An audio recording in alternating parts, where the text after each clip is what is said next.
Welcome to Randy's Old Time Radio Shows. Today, Randy digs into his vast collection to bring you another CBS Radio Mystery Theater, where imagination comes alive, and every episode is a journey into drama, mystery, and adventure. Turn down the lights and let the theater of the mind begin. The CBS Radio Mystery Theater presents...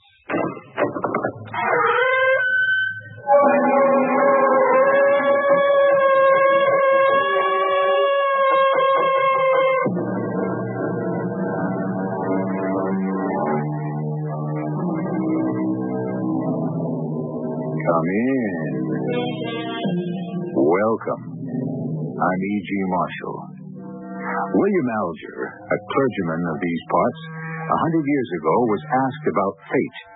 And he said, fate is the friend of the good, the guide of the wise, the tyrant of the foolish, and the enemy of the bad. Do we agree or disagree? Whether fate is friend or enemy, we're about to discover in the unusual tale we have chosen for you today. Unsolved crimes, Henry. The books are full of them. Murderers who've gone away clean. Well, take your own family. Your Uncle Joseph was mysteriously poisoned. No one will ever be found guilty. I could explain his death. You could? What's your guess? It's no guess. I know who murdered him. Really? Who did? I did. Henry, are you joking? Oh, I'm deadly serious. Deadly.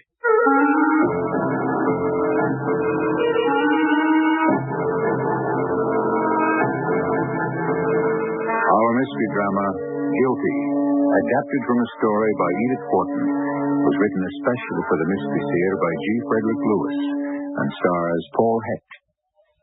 I'll be back shortly with Act One.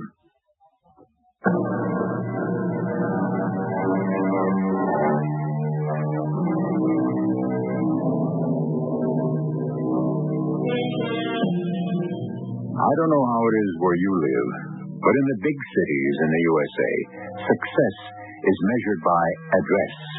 So when attorney Peter Ashton welcomes a client into his Park Avenue office, you can be sure Peter is successful in the legal profession. As for his client, Henry Graham, how successful is he? I don't think I can answer that. Henry, I haven't seen you in a long time. Everything going well? Oh, Peter, not bad, but not so good either. Isn't that what you lawyers would call an equivocal answer? What can I do for you? Peter, we've known each other for quite a few years, and well, this is going to be harder for me to say than I thought it would. But take your time. I've always felt that you were more than just my lawyer. Not that you've gotten very rich representing me, but I've always thought of you as a friend. Well, so have I. And I'm not only a friend, but a fan. I said to you many times, you get one of your plays on Broadway, and I'll sell enough tickets to my clients to keep you open for months. It's not going to happen. Oh, don't tell me you're going to Hollywood. I wish. No, I'm not going to make it. In 10 years, I've had one play off Broadway and 6 rejections. 6 plays that never got off a desk in a producer's office. Well, I've read your plays, not all of them, Henry, and, well, I think you're off your head to give up now. Why now, Henry? You know what they tell me? Producers, directors, agents? I lack imagination. My work doesn't ring true. People don't talk like that. Then a month ago, it came to me. What was wrong? But I can't face it alone. That's why I had to see you. Well, I'm sorry it couldn't have been sooner, but I've been up to my ears with Mrs. Leslie Ashgrove. You've read about her. Handling her estate. So you've met the famous and now rich Mrs. Ashgrove. What's your opinion? What about the death of her husband? Yeah. My opinion, Henry, is that nothing will ever be known about who poisoned him.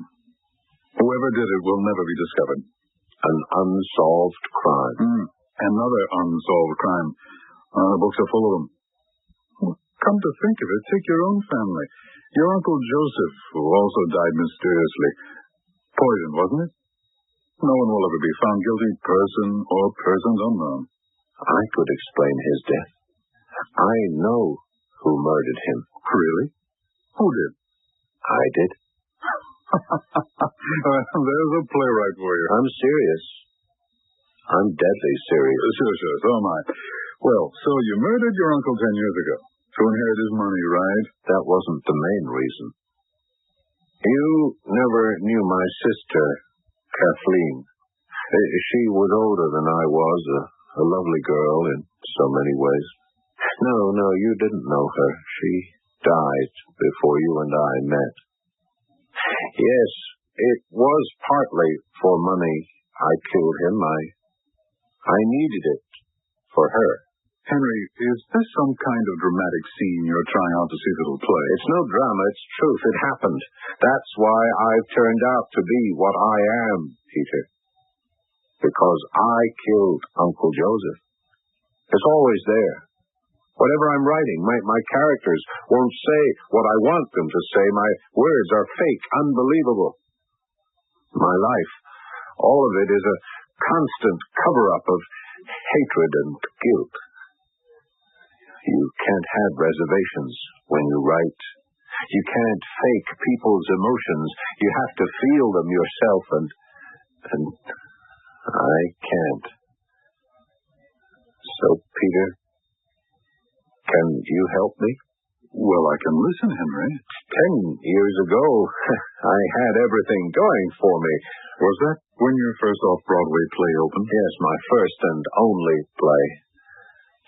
My sister, Kathleen, stayed home. She should have been in the hospital, but I didn't have the money to swing it. I was hoping the play would be a hit. I'd make some money and I could take good care of her. Opening night, I was standing in a corner by the door as the play ended.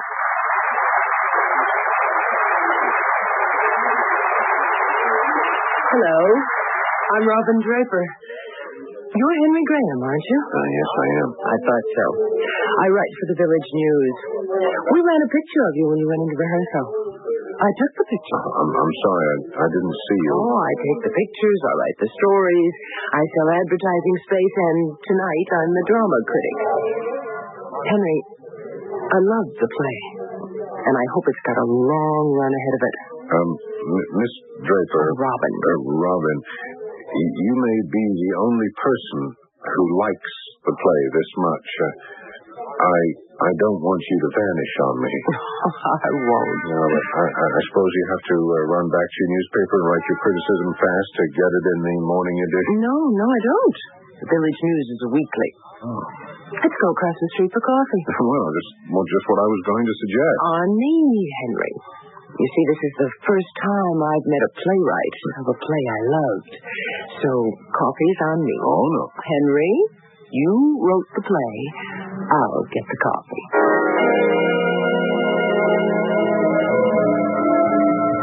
So you see, Robin, I'm the only one there is to take care of my sister. P.B. isn't getting any better. Well, if I become famous and that helps pay for her special treatments, that's okay. About once a week I take Kathleen to the clinic for tests, but we're kidding ourselves. She doesn't need any more tests. She needs special treatments in a hospital. Kathleen is the Cassie of your play. Yeah. And her father is me, helpless but well-meaning. And the man at the end of your play, who comes knocking on the door and you... Well, you just know there's hope. Is he based on someone you know? No. There's nobody like that in our family. There's only one person who has money, and that's my Uncle Joseph. And the only reason he's got it is that he's never given any away. No, he doesn't spell hope to me. Well, I'm predicting here and now, Henry, you're going to write more and more plays, and more people will listen. I know, Robin, but when? Well, maybe it'll take time, but it'll happen. I don't know that I can wait that long.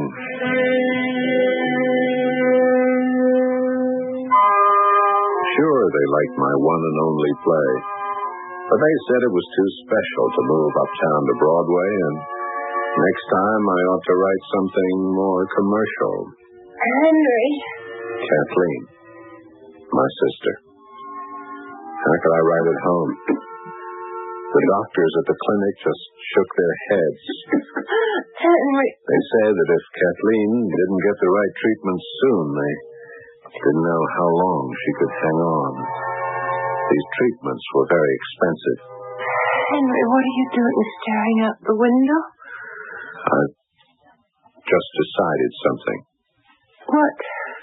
I'm going up to Renfield and see Uncle Joseph. I know he's tight, but he's getting along in years. He's our only relative. You can't ask him for money. Just like that. Why not? I need it now, not when he's gone.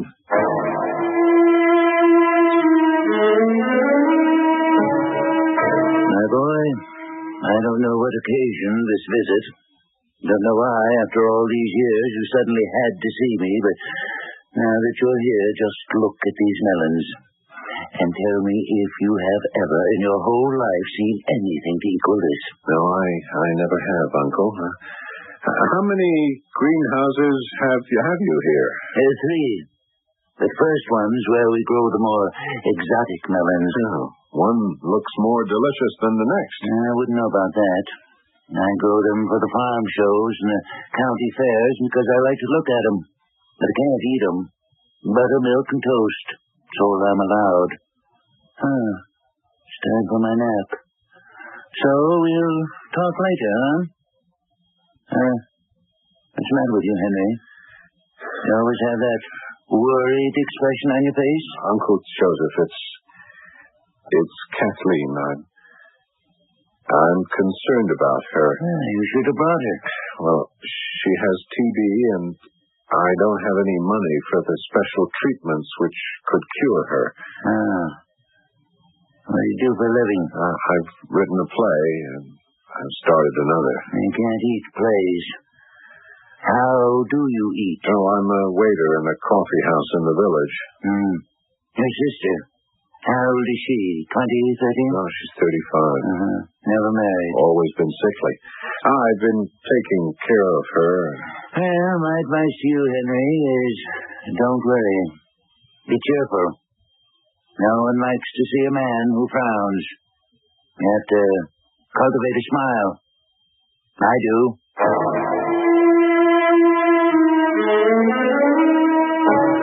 I stayed on a few days, trying everything I could to make this ugly Croesus understand that Kathleen's health was worth at least as much as the care of half a dozen of those acres of melons with their thermometers and humidity controls and all the gadgets and gardeners that went with his expensive hobby. But Uncle Joseph was so self-centered, I knew it was useless. I went to say goodbye to him. He was in his pet greenhouse. When I got there, the glass door was open from the inside, and the head gardener ran out, slamming it shut behind him. And Mario, don't you dare ever show your face in here again, or I'll have the police after you. Well, what is it, Uncle? What happened? Just look at it. Did you ever see such a beauty? Do you know what that Mario did? This was my prize cassava. I told him to pick it for the county fair tomorrow. Do you see what that idiot did? Dropped his trowel right on the melon. Look at that gash. It cost me a blue ribbon. Well, I'm sorry, Uncle, but I'm afraid I can't stay here any longer. I'm worried about Kathleen. All right, to Washington. He's probably here illegally. Well, make him pay. Will you look at that melon? It's a crime. Uncle, will you listen to me? You're right, Henry. All right. I should calm myself.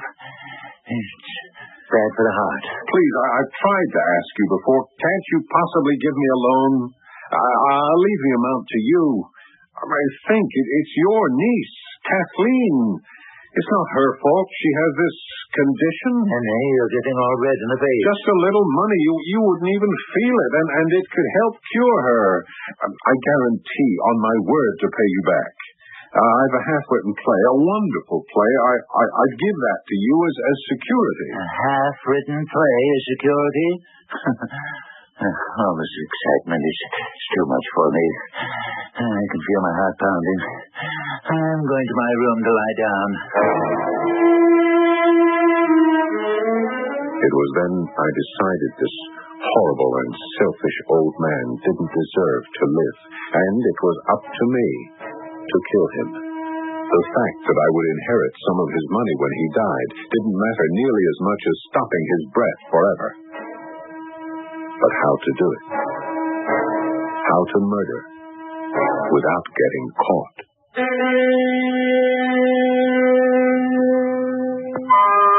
How to do it without getting caught? A question asked since Cain slew his brother. Those who are driven to dealing death often regard the killing as their duty. Desperation silencing morals, the sense of wrong, and stifling conscience. Henry Graham is in exactly such a predicament, as we shall see when I return shortly with Act 2.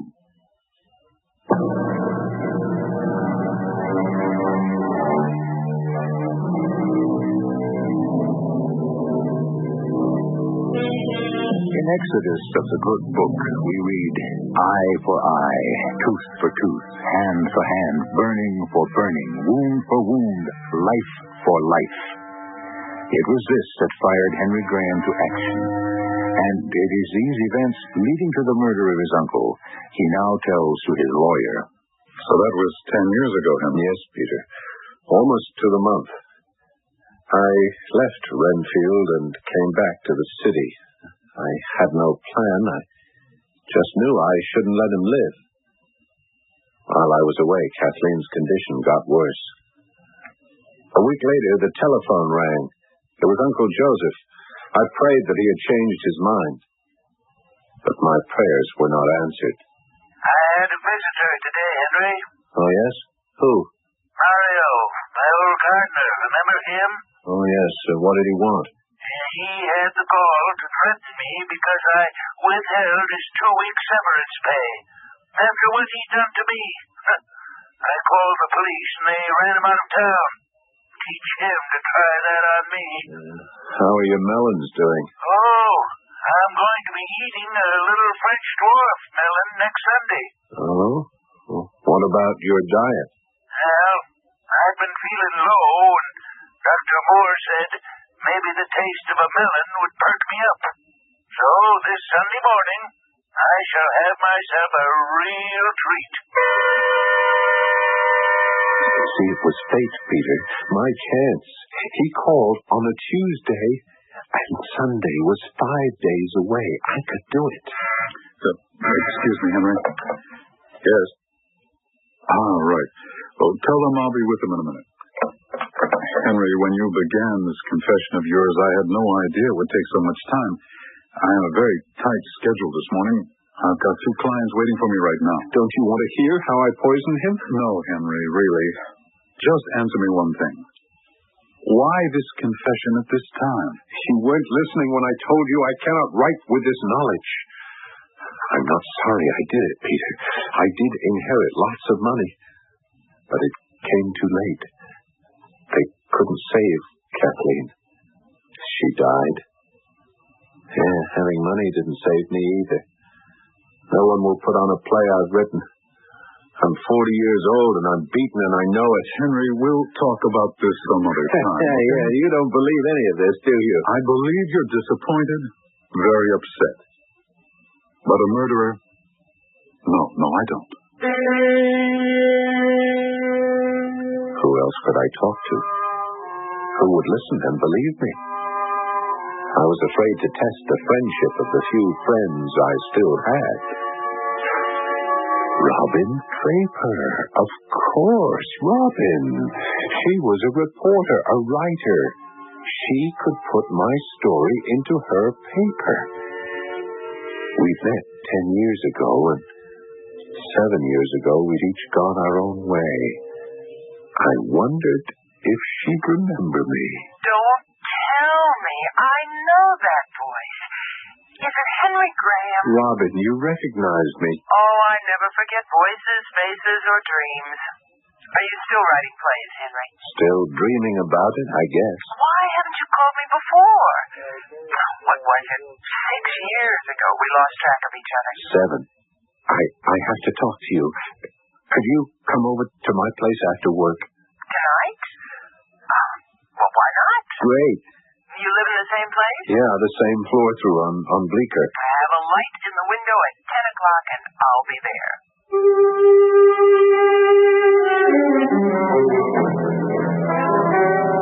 So you see, Robin, I can't go on keeping all this to myself. You see, it was so easy. I knew Uncle Joseph had these big hypodermic needles the gardeners used to test the sugar content, and all I had to do was to fill one with poison. What poison? I don't remember exactly. Something I bought. Well, it's not that easy to buy poison. Are you going to let me tell you how I did it? Yes, go on. It was nothing to drive up from the city that Saturday night in a rented car, park a mile from Renfield, open the back door, I knew the house, creep into the kitchen, open the refrigerator, and there it was. The dwarf French melon he was going to have for breakfast the next morning. Take out the needle, poke it through the melon skin, and in just 1 hour I was back in this room. I was right here, sitting on this chair by 3:30 in the morning. Robin, don't you remember? Remember what? Well, you came off the night shift on the paper, and I was sitting here in my shirt sleeves as if I'd been working all night. Yes, it was that night. Yes, how could you forget it? You were the one who spoke up for me at the inquest, saying I was obviously working in my room as I'd often done before when you'd stop by after work. And you weren't? No. You see, Robin, I'm telling you this now so you could print it as a sort of interview, saying I was lying so they'd reopen the case. Henry, you're asking me, who proved your alibi, now to establish your guilt? Yeah, will you? Well, how can I? I can't live like this anymore, torn by remorse. Well, then you are sorry. I don't know why I said that, because I'm not sorry I killed him. I'm not.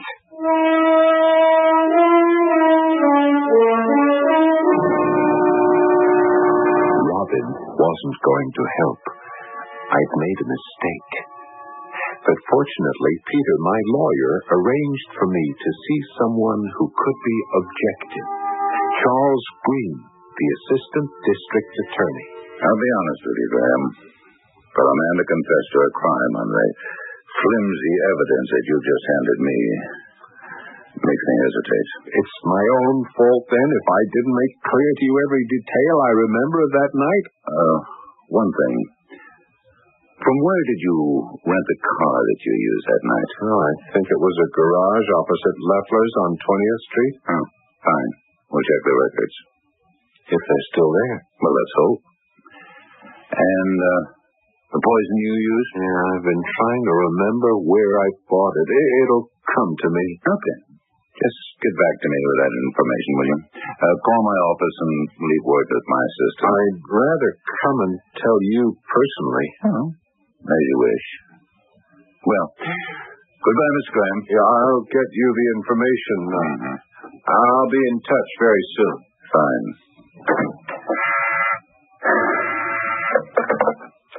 Yes? Peter Ashton on one. I'll take it. Peter, your friend just left. Well, what do you think, Charlie? That's what I was going to ask you. He certainly got a fixation to confess the murder of his uncle. Think there's anything to it? I'll check it out. But his story is full of holes. I think the biggest favor that you could do him is to have him see a psychiatrist.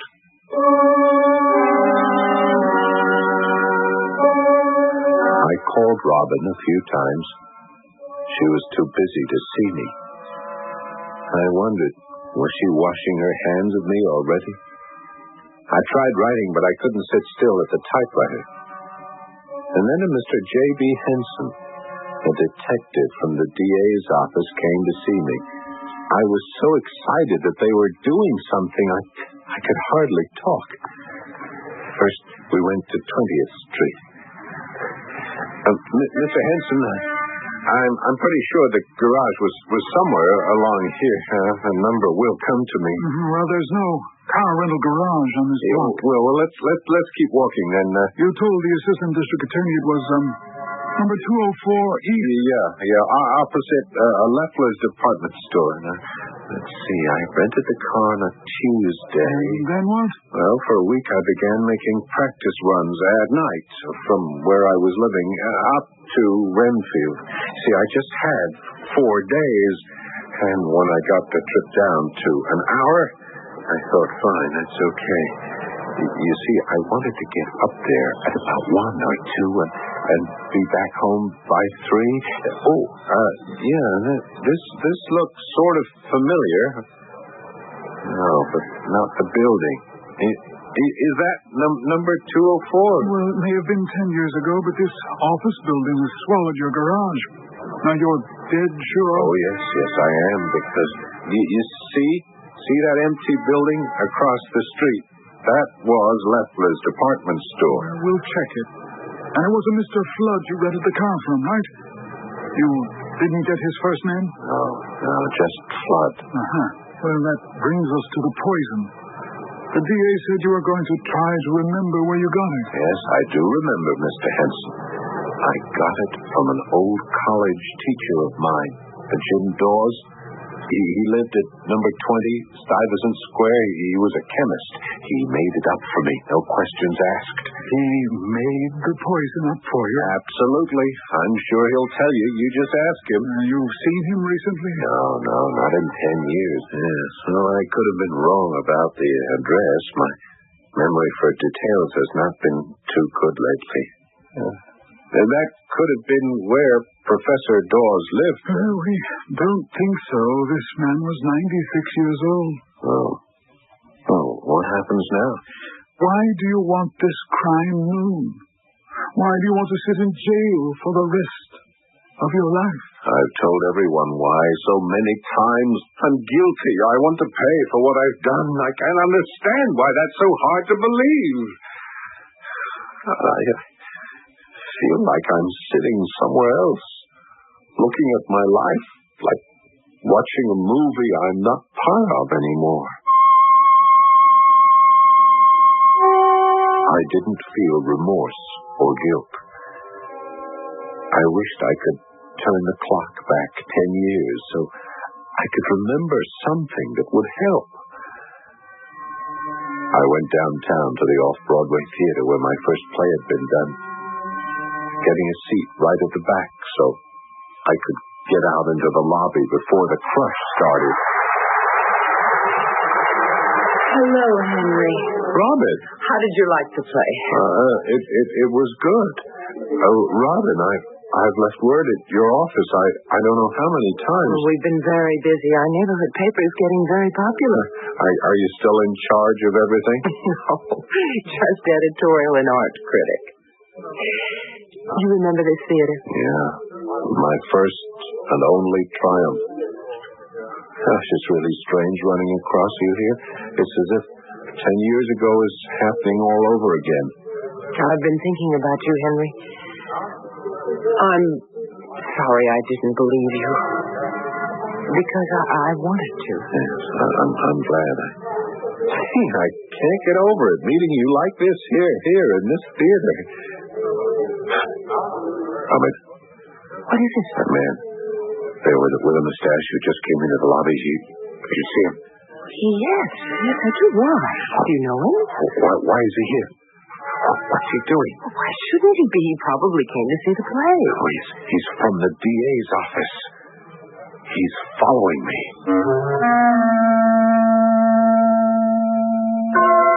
Before we begin to analyze whether Henry Graham is as sane as he believes he is, or is on the verge of a mental breakdown, or suffers from an imbalance for which there is little cure, let us suppose he is stricken only with a conscience, that his illness is his conscience. If so, it is beyond the practice of all the physicians in the world. I shall return shortly with Act 3.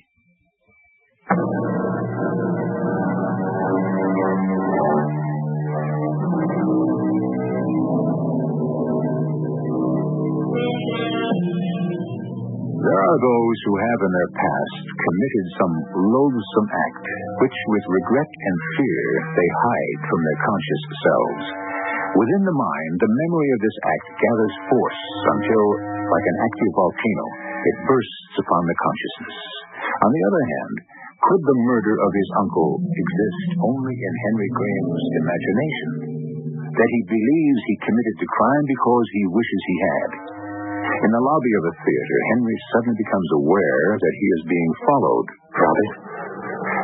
That man with the mustache, I've met him before. He's a detective. He's from the DA's office. Henry, I hate to destroy your vivid imagination, but he happens to be a man I know. And he has just come out of the theater like everyone else. You know him? Yes, he's Dr. George Stanner. That man there lighting a cigarette? He's no doctor. Of course, that Stanner. I ought to know. I interviewed him. He's got an office at 5th and 89th. He's one of the best-known psychiatrists in the business. They're always calling on him to testify in court. Testify? About what? Well, you know, in cases where they plead insanity. No, he couldn't be. Why couldn't he be? I just don't understand you, Henry. Oh, wait, we'll soon find out because I think he's coming this way. I don't want him to see me. Henry, you're not making sense. If he's following you, he's seeing you. Oh, good evening, Dr. Stanner. How did you like the play? Not much, really. Mental aberrations are not what I call entertainment. But I thought I ought to see it. Yes, well, good night, Doctor. Good night. That man.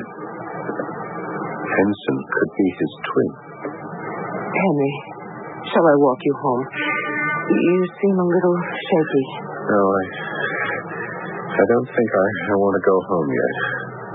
Well, good. Then why don't you invite me to have coffee? You would? Really? Oh, I'll not only accept your invitation for a cup of coffee, Henry, but this time I'll let you pay for it. I had believed the assistant DA and the detective Henson were on my side. If I was being trailed, obviously they were not. The next morning my phone rang. Would I come over to the DA's office as soon as I could? The assistant, Mr. Green, had some news for me. Miss Draper, we've just called Henry Graham. Before he gets here, I've asked you to join Dr. Stanner and myself because obviously you've known Graham for a long time and he trusts you. Oh, I hope so. Yes, I have known Henry for a long time. I knew him when his uncle died. Offhand, I'd say he has a fantastic imagination, but he's no criminal. Dr. Stanner, you've had a couple of interviews with Graham. There's a great deal to what Miss Draper says. On the other hand, it's possible that he's a manic depressive. He certainly shows many of the symptoms. He told me he felt as if he were watching his life on a movie screen. Well, why would he want to kill his uncle in the first place? Well, Henry adored his sister. She died of TB, which he feels could have been prevented had there been money for special treatments.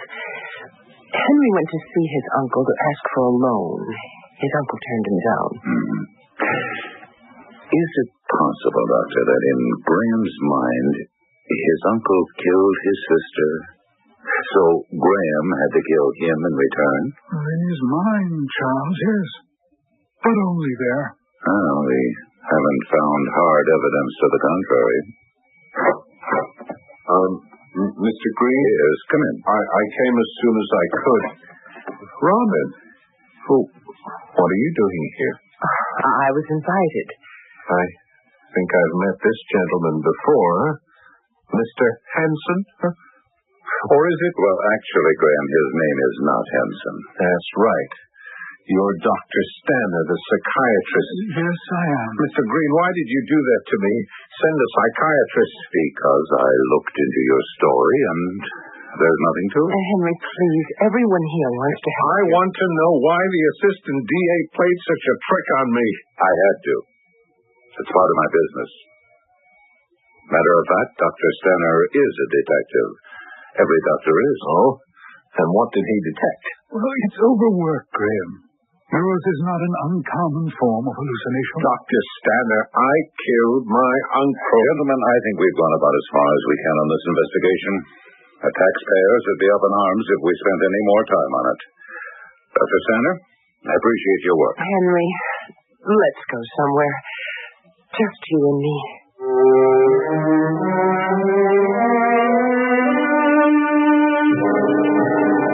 Henry, I'm going to cook us a little supper.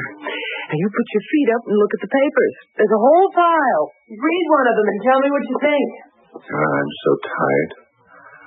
All I've been doing in the past few weeks is running around trying to prove something I couldn't stop. Robin? Yes? Why are you wasting time with me? Because you're in trouble and I'd like to help? Robin, come here.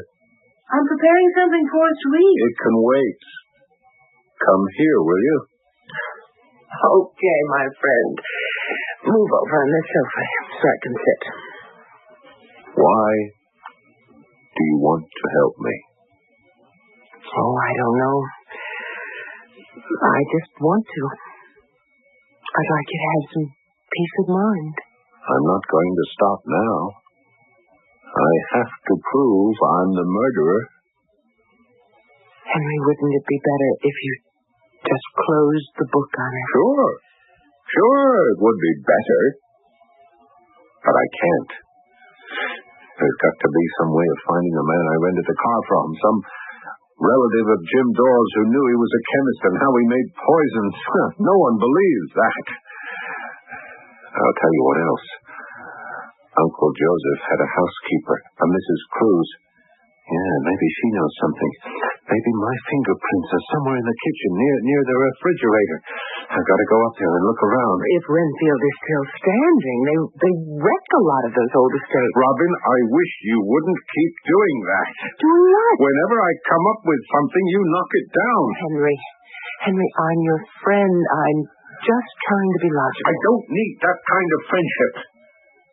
I want you to promise me you'll think about everything I said and do something about it. Try everything you can to prove I'm guilty. You've got to. Oh, if that's what you want. Sure, but what if I can't? What if none of the people or things you talk about are around anymore? Robin, this is not funny. I'm going to settle this. Even if I have to kill again to prove it. Dr. Stanner, it's Robin Draper. Henry Graham is here. He's been here all evening, and I think he's not well. I'm hiding in my bedroom, and I can't leave my apartment. Tell me, what's the address? 724 East 72nd. Knock on the superstore downstairs. He'll have a pass key. Where is Graham now? Well, he's dozing on the sofa, I think. Oh, please, get over here as fast as you can. I don't know what happened then. Of course, I would never have hurt Robin. I don't care what they say. But it's turned out all right. They asked me to stay in this place and take it easy. I sort of lose track of the time, but the day my lawyer, Peter, came with Robin, well, I'm not likely to forget that. Hello, Henry. It's good to see you. Hello, Peter. They said I had two visitors. Who's the other? Well, there she is. Miss Draper. My darling Henry. Such a long time. May I kiss you? You're embarrassing me. Robin? Robin, what is it? You're crying. No. It's all right, Henry. He looks so much better than the last time, doesn't he, Peter? Much better. Have you two been here before to see me? Yes. I don't remember that. You're safe here, and we'll come to visit you as much as you like. How long is it? How long? Yes, that I've been here. Well, we won't bother you with numbers. How are they treating you? Oh, great. Just great. Once I got to know the people here, I explain to them how I killed Uncle Joseph. They're very interested in it. I've taken the time to write a more complete statement of how I killed him. I had been a little vague before. For instance, about Mrs. Cruz, the housekeeper, that night in the kitchen when I put the poison in the melon, I heard a noise and got out of there fast, but when I was closing the door behind me, I saw her, and she saw me. Yeah, it's all in here, Peter. I've written it all down. See what you can do, okay? And let me know next time. Robin, when are you coming here again? Are you politely telling us to go? There's a play producer who happens to be staying here. He wants to talk to me about a production. Peter, be sure you read that statement carefully, huh? Find out everything you can so that I can take my punishment. Henry, stop that. What? I'm not going to let you ask us to get you convicted and then talk about putting on a play in the same breath. Do you want to be accused of your uncle's murder or not? Of course. Think of the publicity value. Author of this season's Broadway smash hit awaits his final curtain in death row.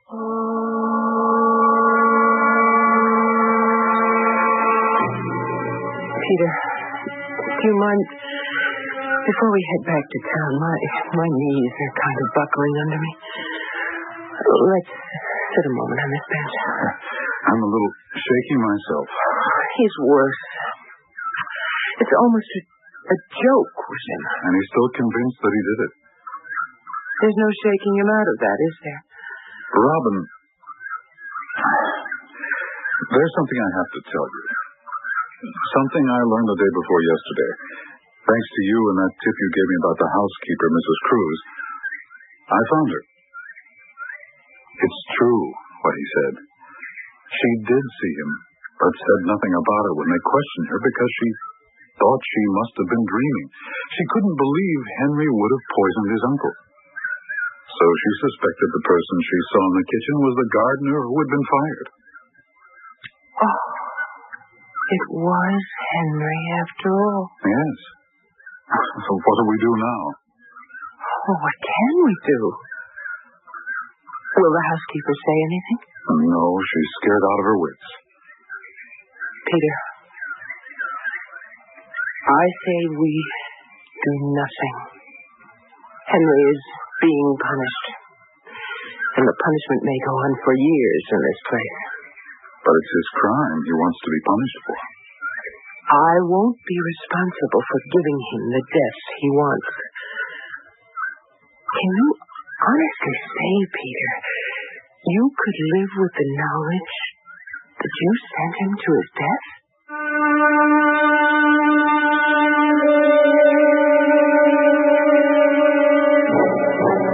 It's been said that a neurotic is a man who builds a castle in the air. A psychotic is the man who lives in it. And a psychiatrist is the man who collects the rent. In the case of Henry Graham, we hope the landlord will effect the cure. I shall return shortly.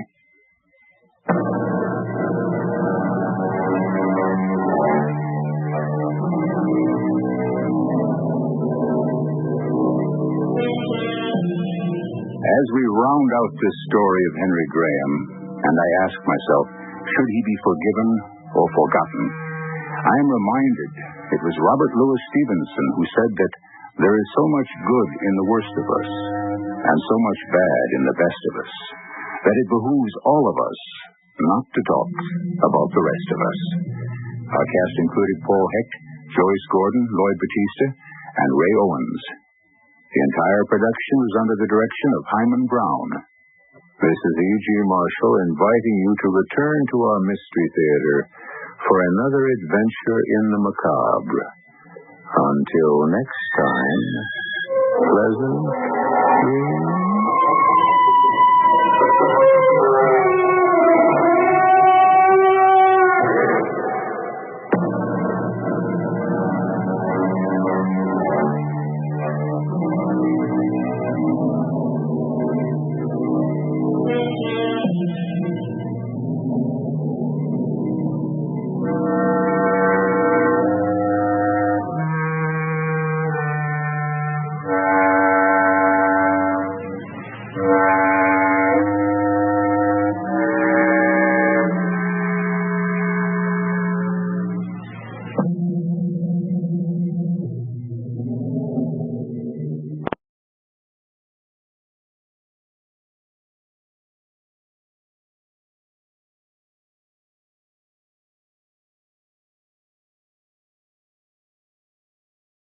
Well, folks, that's it for this episode here at Randy's Old Time Radio Shows. Before we wrap up, it's worth noting that Randy dedicates countless hours to restoring and editing every single show before it's uploaded for your listening pleasure. Our goal is to preserve these old-time radio treasures and make them sound as clear and warm as the day they were first broadcast. If you'd like to support his hard work and help keep these classic shows coming, any donation, big or small, is sincerely appreciated. You'll find donation links in the description below. Or if a QR code appears on your screen, simply point your phone's camera at it and follow the prompts. Randy sincerely thanks you in advance for helping keep these shows alive. Thanks for joining us, friends. Until next time, keep the memories warm and the stories close.